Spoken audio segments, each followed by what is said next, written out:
শহীদ ওসমান হাদির কবরের সামনে দিয়ে আমরা যাচ্ছি। শহীদ ওসমান হাদির হত্যার বিচার লাগবে না আমাদের। এই বিচারকে কোন পরাশক্তির কাছে আমরা কি ছেড়ে দেব? যারা আমার ভাইয়ের খুনের সাথে জড়িত তাদের কাছে কি আমরা এই বিচারের ভার তুলে দিব? ন্যায্য বিচার না হলে কি আমরা সেই বিচার মানব? স্লোগান কি হবে? স্লোগান কি হবে? কোন দিকে জোর আছে? এই বিচার বিচার বিচার চাই, হাদি হত্যার বিচার চাই, বিচার বিচার বিচার চাই, হাদি হত্যার বিচার চাই। কে বলে রে হাদি নাই? কে বলে রে হাদি নাই? এক হাদি লোকান্তরে লক্ষ হাদি লড়াই করে বাংলাদেশের পতাকায় বিজয় পতাকায় সংস্কৃতির নিশানায় আমার ভাইয়ের রক্ত, হাদি ভাইয়ের রক্ত,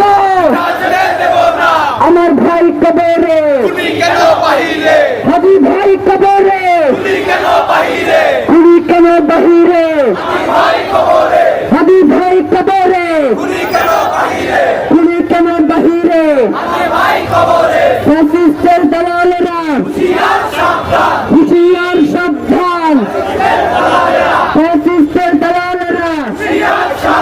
দীর্ঘদিন এই বাংলাদেশে সাংস্কৃতিক আধিপত্য কায়েম করে বাংলাদেশের মানুষের উপর দিয়ে গুম খুন হত্যার স্টিমরোলার চালানো হয়েছে।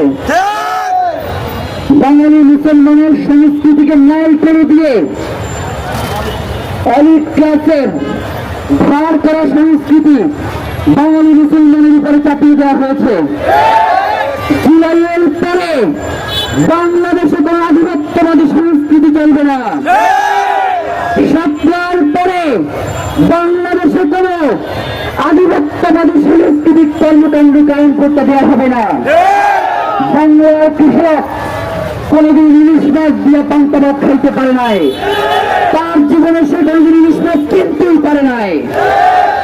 এলিট ক্লাস নতুন করে এই কালচারে পান্তা ভাত আর ইলিশ মাছ নিয়ে আসছে, অথচ আমাদের বাপ দলে যারা কৃষক রয়েছে তাদেরকে আমরা দেখেছি আলু ভর্তা নামে মরিচ ভর্তা দিয়ে পান্তা ভাত খেয়ে তারপরে মাঠে কাজ করতে যাইতো।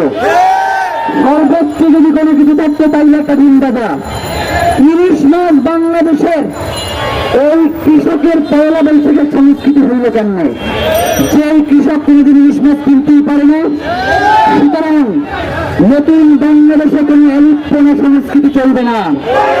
কৃষকের পক্ষ থেকে নববর্ষের শুভেচ্ছা, কৃষকের পক্ষ থেকে নববর্ষের শুভেচ্ছা, জেলেদের পক্ষ থেকে